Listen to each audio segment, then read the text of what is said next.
जय जय रघुवीर समर्थ. रघुवीर समर्थ. हा.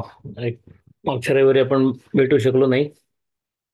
आता तुकारामांचं पुढचा प्रवास आपण बघतोय. हा. आता जो अभंग समोर आलाय तो आमच्या मामींना माहिती आहे. बहुतेक मामी गायच्या पण. रामदास कामतांनी म्हटलेलं आहे, जन विजन झाले आम्हा विठ्ठल नामाप्रमाणे. हा. अर्थात मी काय गाणार नाही. जन विजन झाले आम्हा विठ्ठल नामाप्रमाणे. आता हे जन म्हणजे लोक, आणि विजन म्हणजे लोक नसलेलं, म्हणजे म्हणजे मग विजनवास आपण म्हणतो, म्हणजे वनवास. तर लोक असले काय आणि लोक नसले काय, हे दोन्ही मला सारखेच आहेत आता, असं आम्हा विठ्ठल नामाप्रमाणे असं म्हणतो. आता ह्याचा अर्थ असा आहे की विठ्ठलाचं नाम जसं तुमच्या अंतःकरणात मुरेल, तशी तशी तशी तुम्हाला केवळ लोकेशनाच नाही तर लोकच पाहिजेत मला आजूबाजूला. माझी माणसं पाहिजेत. कोणतरी भांडायला पाहिजे, कोणतरी प्रेम करायला पाहिजे, कोणतरी पाहिजेच. हा हट्ट कमी कमी व्हायला लागतो. जन काय आणि विजन काय. जनामध्येही पांडुरंगच आहे, आणि जन नसले तर ते विजनात पण पांडुरंगच आहे. अशा असा एक भाव मनामध्ये निर्माण होतो, आणि त्यामुळं सारखे मला लोक पाहिजेत. असं असा आग्रह कमी होतो. असा हा आध्यात्मिक अनुभव तुकाराम सांगता येतो. जन विजन झाले आम्हा सारखेच विठ्ठल नामाप्रमाणे. दोन्ही मध्ये विठ्ठलच, आणि हे नाव घेतल्यामुळं अनुभवाला आलेली गोष्ट आहे की जनांमध्ये मला विठ्ठलच दिसतो, आणि मला विजनामध्येही विठ्ठलच दिसतो. यातला इतका अतिशय सुंदर अर्थ असा आहे की रीता नाही ठाव, ठाव सगळीकडे विठ्ठल भरलेला आहे. माणसं नसली तर मला विठ्ठल सगळीकडे दिसतोच आहे परत. त्यामुळं माणसं हे केवळ असे रिकामे असे फॉर्म्स असल्यासारखे आहे, त्यामध्ये विठ्ठलच भरलेला आहे. त्यामुळे ते नसले तरी विठ्ठलच दिसतो, आणि ते असले तर त्यांच्यातलाच विठ्ठल दिसतो. असा एक अतिशय आनंदी पण गूढ असा अनुभव तुकाराम सांगतात. जन विजन झाले आम्हा विठ्ठल नामाप्रमाणे, पाहे तिकडे बाप माय विठ्ठल आहे रखुमाई. मला आता माझेच आई वडील मलाच असायला पाहिजेत असं राहिलेलं नाही. म्हणून मला सगळ्या जगताची जी आई आणि वडील आहे विठ्ठल आणि रखुमाई, तेच माझे आता आई आणि वडील झाले. तर तेच मला कळलेलं आहे. माझा सगळ्याचा जो सोर्स आहे, स्रोत आहे, तोच मला आता माझ्या अंतःकरणामध्ये येऊन राहिलेला आहे. त्यामुळे माझ्या आजूबाजूला माणसं पाहिजेत, प्रिय काय अप्रिय काय, आणि ती आहेत काय आणि गेली काय, याचा फरक आता मला पडत नाही. आता मी विठ्ठल नामाप्रमाणे, विठ्ठल नामाच्या अशा काही धुंदीत गेलेलो आहे की मला हे फरक आता जाणवत नाही. ज्या फरकांमुळे माझं आयुष्य दुःखी व्हायचं परवापर्यंत, आता ते होत नाही. जनविजन झाले आम्हा विठ्ठल नामाप्रमाणे, पाहे तिकडे बाप माय. अहो, बघेल तिकडे आई बापच दिसत आहेत मला. विठ्ठल आहे रखुमाई, आणि ते सारखे हे आई वडील नाही ते असं नाही. सगळीकडे मला विठ्ठल आणि रखुमाई दिसत आहेत. माझे आई वडील जसे विठ्ठल आणि रखुमाई, तसे दिसतील ते सगळे माझे विठ्ठल आणि रखुमाई दिसत आहेत. वन पट्टण एक भाव. एक भाव हे अध्यात्मातलं सगळ्यात मूळ सूत्र. सगळीकडे एक भाव दिसला पाहिजे, आणि तरी कर्तव्यासाठी जो काही दुजाभाव करायचा तो करता आला पाहिजे, विवेक करता आला पाहिजे. हेच अध्यात्म आहे. वन पट्टण, पट्टण म्हणजे नगर, वन म्हणजे अरण्य. अरण्य काय आणि नगर काय, माझ्यासाठी एकच भाव आहे. मला इथं तिथं भीती वाटत नाही. इथे कसला कोलाहल जाणवत नाही. वनातली शांतता मला इथं पण दिसते, आणि मग सगळीकडे एकच आहे असं मला वाटतं. वन पट्टण एक भाव, अवघा ठाव सरता झाला.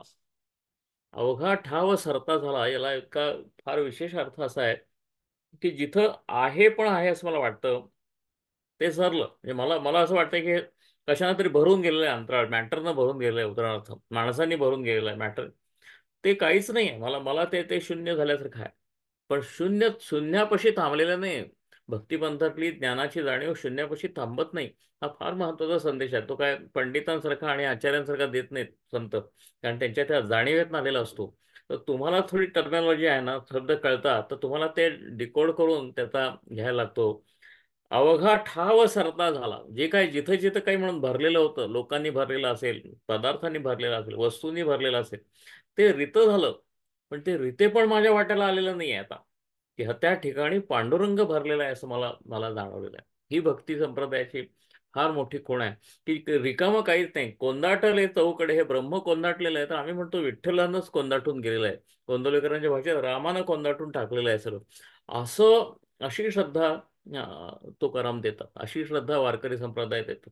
नाहीतर मग शून्याच्या मागं लागून, शून्यापाशी थांबून वेगळ्या पद्धतीचे मानसिक विकृती निर्माण होऊ शकतात साधनेमध्ये, की काही कुशातच काही अर्थ नाही असं वाटायला लागते. मोठ्या पद्धतीचं डिप्रेशन आपल्या वाट्याला येत, तर त्या डिप्रेशनमधनं बाहेर पडता येत नाही. त्या डिप्रेशनमधनं बाहेर, त्या डिप्रेशन अडकायचंच नसेल तर हा संतांचा मार्ग घ्यायला पाहिजे. वनपट्टण एक भाव अवघा ठाव सरता झाला, आठव नाही सुख दुःख. आता हे रिकामपण आणि भरलेपण जसं राहिलं नाही, अस्तित्व आणि नास्तित्व यातही काही दोन्हीकडे विठ्ठल जसा राहिला, तसं सुख आणि दुःख यातलाही फरक माझ्यासाठी नाहीसा झाला. सुखातलं दुःख मला कळतं, दुःखातलं सुख मला कळतं, आणि सुख दुःख ह्या फक्त लाटा आहेत. ह्या लाटा ज्या समुद्रावर आहेत, त्या समुद्राचं नावच आनंद सागर असं आहे. त्या आनंदाचा जो चित्तातला जो आनंद आहे, तो आनंदच मला आता कळलेला आहे. आठव नाही सुख दुःखा, नाचे तुका कौतुके. आणि मी फक्त विठ्ठलाचं नाम घेऊन नाचत सुटलेलो आहे. मला आता सुख नाही, मला दुःख नाही, मला नगर नाही, मला अरण्य नाही, मला आई नाही, मला बाप नाही, मला लोक आहेत का नाही माहीत नाही, मला जंगल आहे का काय माहीत नाही, काहीच नाही, मला कसली जाणीव राहिलेलीच नाही. आणि मी फक्त विठ्ठलाचं नाम घेऊन नाचत फिरतोय. आणि हे हे नाचणं जे आहे, हे वारकऱ्यांचं खास नाचणं तुम्ही जर डोळ्यासमोर आणलं, तर त्या नाचण्यामागचा भाव तुमच्या लक्षात येईल की त्याला काहीच राहिलेलं नाही, एक समत्व त्याला आलेलं आहे. असा हा गायलेला जरी असला तरी फार सुरेख असा हा गूढ अर्थाचा अभंग आहे. तर पुढचा अभंग तुकोबांचा आहे. त्यामध्ये तुकोबा हे आमचे, मी कायम जसं म्हणतो, आमच्या बहुजन समाजातल्या संतांनी धर्म वाचवला. तो धर्म वाचवत असताना धर्मातल्या अंधश्रद्धा म्हणा, चुकीच्या रूढी म्हणा, यावर प्रहार किती केले, किती केले नाही. आता आमचे महापुरोगामी माझ्या ह्यातनं मी आलो पार्श्वभूमीवर, ते म्हणतात की जरी संतांनी जातीवर काय लिहिलंय, तर जातीवर लिहायसाठी संतांनी अभंग केलेले नाही, पण संतांनी अध्यात्म अशा पद्धतीनं केलं की जात मानणारी जी ब्राह्मणशाही होती तिचा पायाच त्यांनी खचवून टाकला.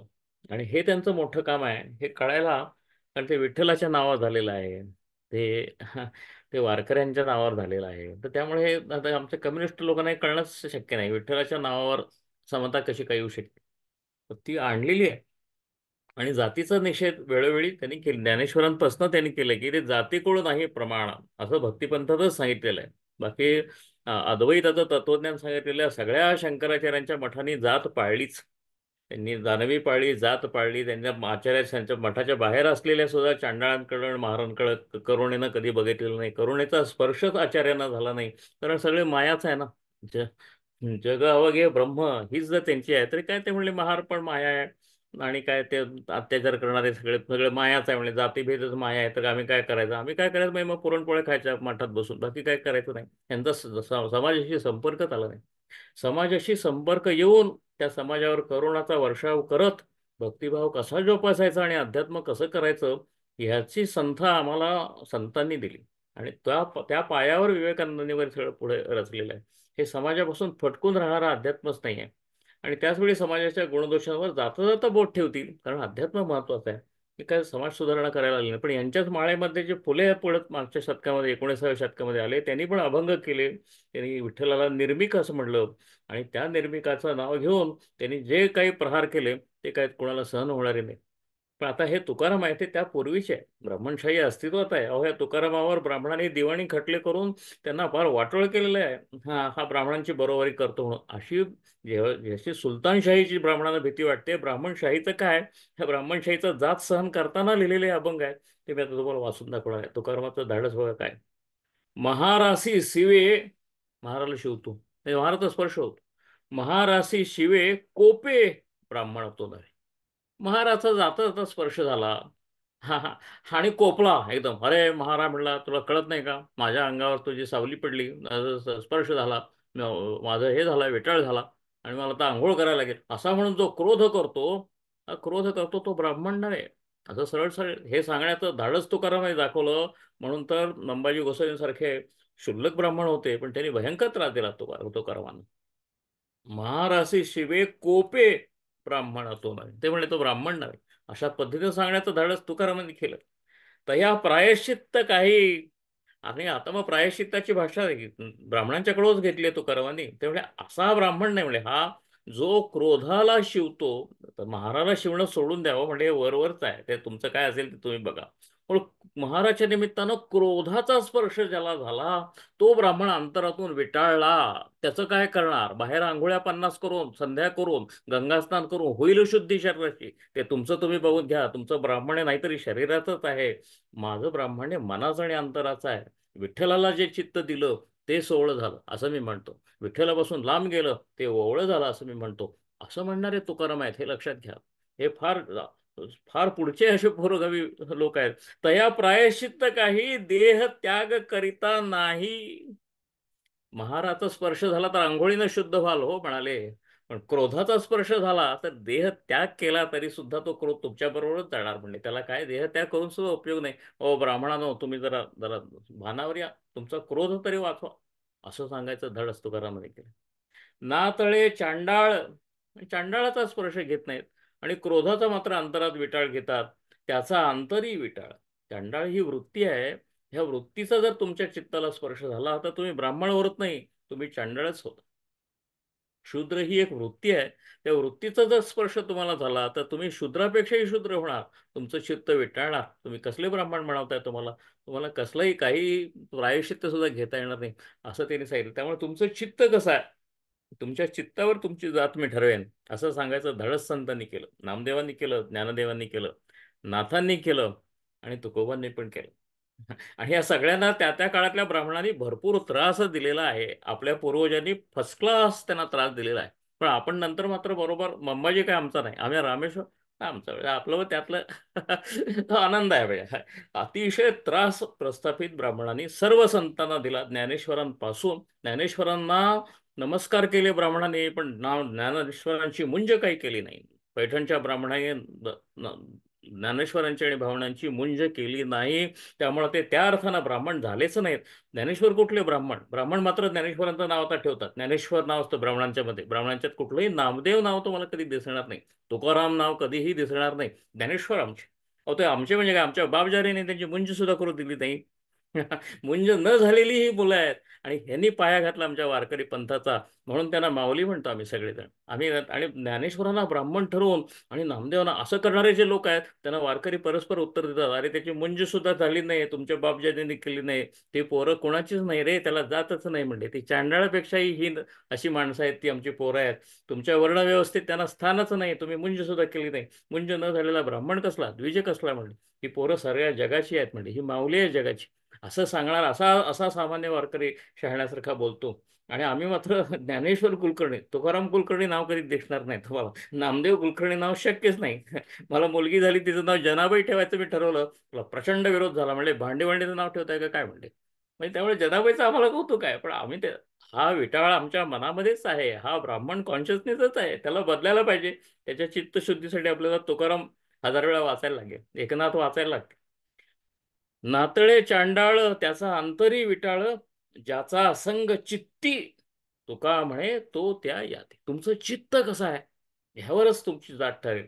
चित्त कसं आहे त्यावरच तुमचं स्थान ठरायला पाहिजे, असं तुकाराम म्हणतात. आणि हे फार घट्टपणानं ते सांगतात.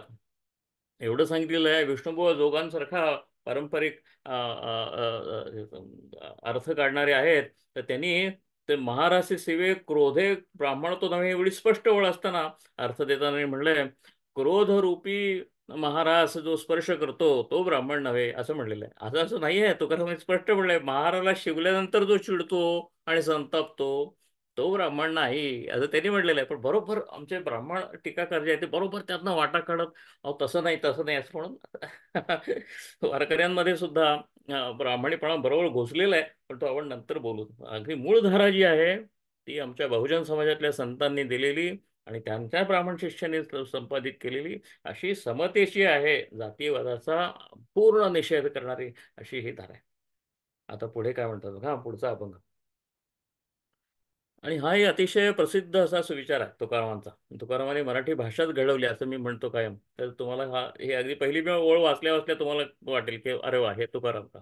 शुद्ध बीजा पोटी फळे रसाळ गोमटे. अगदी आम्हाला दुसरी तिसरी पासून हे म्हण ह्याच्यावर आम्हाला निबंध लिहायला पाहिजे. शुद्ध बीजापोटी फळे रसाळ गोमट. बीजच जर शुद्ध असेल तर त्याला फळ रसाळ आणि गोमट आणि सुंदर येणारच हो, असं तुकाराम सांगतात. मुखी अमृताची वाणी, देह वेचावा कारण. म्हणून मग ते शुद्ध बीज कसं असतं संतांचं, त्याचं वर्णन करतात. ही मुखी अमृताची वाणी, अतिशय गोड असं परमेश्वराचं नाम त्यांच्या तोंडून सतत येत असतं. कोणाला शिव्या नाही, शाप नाही, काहीतरी काय ते सारखं विटाळ झाला विटाळ झाला, तू शिंच्या बाजूला हो बाजूला हो, असलं काहीही नाही. मुखी अमृताची वाणी, देह वेचावा कारणे. परमेश्वराच्या कारणामध्येच त्यांचा देह वेचत असतात असे हे संत आहेत. सर्वांगी निर्मळ, हे निर्मळ सर्वांगीच निर्मळ आहेत. चित्त जैसे गंगाजळ, आणि सगळ्यात महत्वाची चित्तशुद्धी. ते सांगतात चित्त जैसे गंगाजळ. म्हणूनच तीर्थी धोंडा पाणी, देव रोकडा सज्जनी म्हणायचं धाडस तुकाराम का करता, तर त्यांना त्या वाहणाऱ्या गंगेच्या पाण्याचं काही देणं घेणंच नाही आहे हो. ते म्हणतात तुमचं चित्त गंगाजळासारखं शुद्ध आहे ना, मग तुम्हीच माझं बनारस, तुम्हीच माझं पंढरपूर, तुम्हीच असे संत जे आहेत की त्यांचं चित्तच गंगाजळासारखं पवित्र आहे आणि निर्मळ आहे, त्यांच्याच शेजारी मला त्यांच्या संघामुळेच मला ज्ञान होणार आहे, मला बाकी काहीही नको. सर्वांगी निर्मळ, चित्त जैसे गंगाजळ, तुका म्हणे जाती, ताप दर्शने विश्रांती. तुमचे सगळे ताप यांचं दर्शन घ्या आणि जाते. कारण शुद्ध बीजापोटी फळे रसाळ गोमटी, असं आहे. ह्यांनी असं घडवलेलं आहे स्वतःला. यांच्याकडे तुम्ही तुमचा ताप घेऊन जा, तो तापाचा हरण होईल. यांच्याकडे बघितल्या बघितल्या तुमच्या आत्म्याला विश्रांती मिळेल. असं असं ते सांग, असा तो अभंग आहे. एक शेवटचा अभंग आज घेऊया. हा एक सुविचारी अभंग आहे. तुम्हाला माहिती आहे की नाही माहिती नाही, पण फार प्रसिद्ध अभंग आहे हा. आता कसं आहे, तो संतांच्या काही काही गोष्टी आहेत ह्या नीती विचारासारख्या दिल्या जातात, की असं शुद्ध बीजापोटी फळे रसाळ कोमटी, मग काही शुद्ध आपण त्याच्या पुढे त्यांनी काय म्हणले, ते संतांचं म्हणले, ते त्याचं कोणाला देणं घेणं असत नाही. परिमळ म्हणून, परिमळ म्हणून आहे ते, म्हणजे परिमळ म्हणून चोळू नये फुल. आता हे हे हा हा हा अतिशय गाजलेला असा विचार आहे बरं का. फुलाचा सुगंध आवडला, मग सुगंधच घ्यावा, ते खाऊ नये, असा विवेक सांगतात. पण हा केवळ विवेक सांगणारा अभंग नाही. परिमळ म्हणून चोळू नये फुल, खाऊ नये मूल आवडते. पोर आपलं आवडलं आवडलं आवडलं म्हणून एवढं गोड वाटलं लहान मूल की ते खाऊनच टाकलं, असं करू नये. विवेक सांगतात तो करा. परिमळ म्हणून चोळू नये फुल, खाऊ नये मूल आवडते. मोतियाचे पाणी चाखू नये स्वाद. मोती पाण्यात नाही येतो ना, तर मोती काय कुठल्या पाण्यात नाही येतो म्हणून ते पाणीच प्यायला लागला, काय त्याचं एवढं सुंदर मोती देतो तर ते पाणी चाखून बघतो, असे हाव धरू नये. तुमच्या जो मोती दिसतोय तर मोत्याच्या सौंदर्याचं कौतुक करून तिथंच थांबलं पाहिजे. मोतियाचे पाणी चाखू नये स्वाद. बघा बरं कसा विवेक शिकवला, सगळ्या समाजाला विवेक शिकवला आमच्या संतांनी. आणि विवेक शिकवला म्हणजे नुसतं हे करा ते करा, ते करू नका ते करू नका असं सांगितलं नाही. हे अध्यात्मात गोवलं. म्हणून शेवटची वेळ फार महत्वाची मी ते सांगणारच आहे. मोतियाचे पाणी चाखू नये स्वाद, यंत्र भेदुनी नाद पाहू नये. यंत्र म्हणजे काय, अहो ती वाद्ययंत्र असतात, तर सतार कशी वाजते, तबला कसं वाजतो, ह्याच्या कुतूहलापोटी ते फाडून बघायचं किती यंत्र मोडलंच म्हणून सांग. आता यामध्ये कुतूहल आहे, त्या त्या कुतूहलाचं तुकारामांना कौतुक नाहीये. म्हणजे आम्ही म्हणणार लॅबमध्ये आम्ही करतो, तुकारामाला काय नाही. तसं तुकाराम म्हणते त्याचं ते करावं तुम्ही. तुकाराम असं म्हणतो की वाट्याला आलेला एक जो भोग आहे, जे सुख आहे, त्या सुखाच्या आत अजून काय काय दडले ते गुण अजून जरा वाढवता येते का बघू ते सुख. असा हा प्रयत्न करू नका. वाट्याला आलाय ना, तेवढे तिथंच अल्पसंतुष्ट राहा. त्याच्यापेक्षा जास्त संतुष्ट होण्याच्या गडबडीमध्ये तुम्ही विषयाच्या आहारी जास्त जाऊ नका, असं सांगितलं. ह्याला खूप मोठा अर्थ आहे. यंत्र भेदुनी नाद पाहू नये. अरे नाद ऐकायला येतोय ना, मग तो ऐक ना नाद, आणि त्याच्यावर समाधान मान ना. तो नाद कसा येतोय म्हणून त्या तारा बिरत तोडून त्या आत तंबोरा काय काय सगळं करून पूर्ण विच्छेद करण्याचा मूर्खपणा कृपा करून करू नका. मग आता आता हे सुविचारच खूप चांगले आहेत. मुळात इथं जरी थांबलं तरी सुद्धा मोठं योगदान झालंय असं मी म्हणतो. त्याच्यावर ही उदाहरणं देता देता तुकारामांचा हाईट कशी आहे बघा. तुकारामांची मोठी फ्लाईट अशी आहे. कर्मफळ म्हणून इच्छू नये काम. तुकाराम इथं तुम्हाला केवळ सदविचार सांगायला बसलेले नाही आहेत, नीती विचार सांगायला बसलेले नाही आहेत, ते तुम्हाला अध्यात्म सांगायला बसलेत. कर्मफळ, कर्मफळ तुमच्या वाट्याला आलंय ना, ते गोड लागलंय तुम्हाला. हा ते गोड लागले, आनंद आहे तुमच्या नशिबात, ते होतं. आता हे गोड लागले तर हे गोड मला कशामुळे मिळाले, तिथे मी जातो म्हणजे ही गोडी जर अजून काही वाढते का, असा मी प्रयत्न करतो. कर्मफळ म्हणून इच्छू नये काम. आणि म्हणत कामाच्या इच्छांच्या वासनांच्या फेऱ्यामध्ये तुम्ही परत अडकाल. जाता जाता जे तुमच्या वाट्याला आलेलं आहे सुख, ते सुख घ्या. त्या सुखाचा सारखा शोध करत परत हे सुख आणि कसं मिळालं हे बघतो, या गडबडीत अजून कामामध्ये अडकाल. कृपा करून तसे अडकू नका असं म्हटलंय. तुमच्या वाट्याला गोड मूल आलंय ना, आता ते खाऊ नका. तुमच्या वाट्याला फूल आलंय ना, ते फूल चोळत चोळत बसतं का, अजून ह्याचा वास कुठून कुठून येतोय बघू बरं, चोळलं तर अजून जास्त वास येतोय काय, असं असं बघूया बरं. हा उद्योग करू नका. तसंच यंत्र चांगलं चांगलं त्यातनं आवाज निघतोय, तोडून फोडून अजून काय, अजून वायरी जरा ताट केल्या तर अजून चांगला गोड आवाज येईल काय, तर काही करू नका. तसाच तुम्हाला जे सुख तुमच्या वाट्याला आलंय तिथेच थांबा. हे सुख कसं वाट्याला आलंय असं म्हणून परत कर्माच्या फेऱ्यामध्ये अडकू नका. असं प्रत्यक्ष अतिशय गुढ असा हा संदेश असलेला तुकारामांचा आहे. कर्म फळ म्हणून इच्छू नये काम, तुका म्हणे. आणि आपण एक महत्वाची सांगतोय हे तर तुकारामांना कायम भान आहे. तुकाराम सरळ काही फार महत्वाचं बोलत असले तर ऐका हो असं म्हणतात. आपण महत्वाचं सांगतोय, कृपा करून ऐका, इकडे इकडे तिकडे लक्ष देऊ नका, ऐका असं सांगण्याचा तुकारामांचा आणि सगळ्याच संतांचा बाज असतो. आता ते कसं म्हणतात, तुका म्हणे वर्म दाऊ लोका. हे फार महत्वाचं मी वर्म सांगतोय, टॉप मोस्ट सिक्रेट तुम्हाला सांगतोय. वाट्याला आलेला आहे ना, तिथेच थांबा, त्याच्या खोलात जाऊ नका. त्या खोलात गेला की पस्तावा असं सांगतायत. आणि तिथेच थांबा असं सांगतात. हा एक विवेक संतांनी आपल्याला सांगितला. कर्मफळ म्हणून इच्छू नये काम, तुका म्हणे वर्म दाऊ लोक. हे हे ते वर्म आहे. आपण तुकारामांच्याकडनं विवेक, वैराग्य, साधन सगळंच शिकतोय. आपण पुढच्या रविवारी पुढचा अभंग घेऊ. आज आता इथेच थांबू. जय जय रघुवीर समर्थ. जय जय राम कृष्ण हर.